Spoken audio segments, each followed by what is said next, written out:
झारखंड में विधानसभा चुनाव के लिए इंडी गठबंधन के बीच सीटों का बंटवारा हो गया है। जेएमएम और कांग्रेस ने प्रेस कॉन्फ्रेंस कर इसकी जानकारी दी।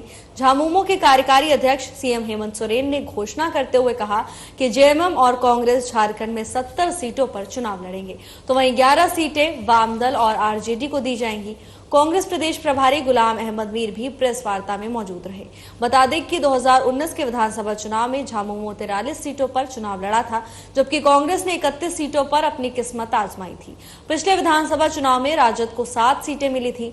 अब देखना ये दिलचस्प होगा कि जेएमएम अपने पास कितनी सीटें रखता है, क्योंकि ये तो तय है कि जेएमएम पिछली बार से ज्यादा सीटों पर चुनाव लड़ेगा।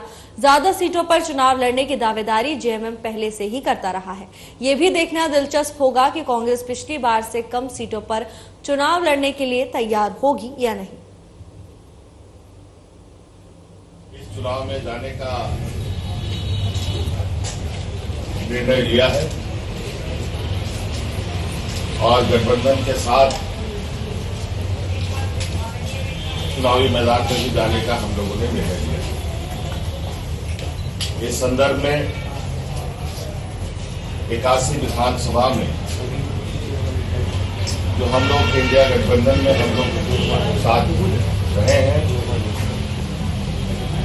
जेएमएम, कांग्रेस, आरजेडी के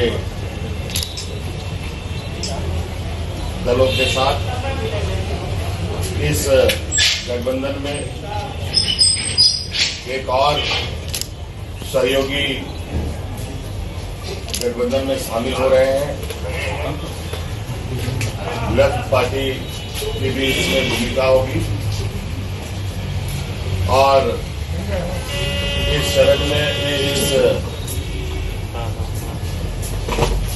चुनाव में अभी जो पहले चरण में ये बातें तय हुई है कि राज्य के 70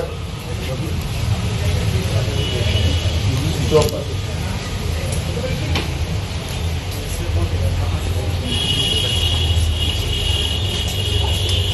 इंडिया गठबंधन के जेएमएम, कांग्रेस के प्रत्याशी होंगे और जो बचे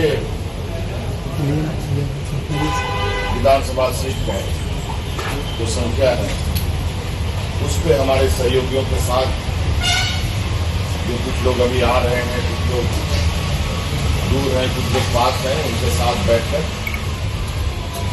बाकी जगहों की भी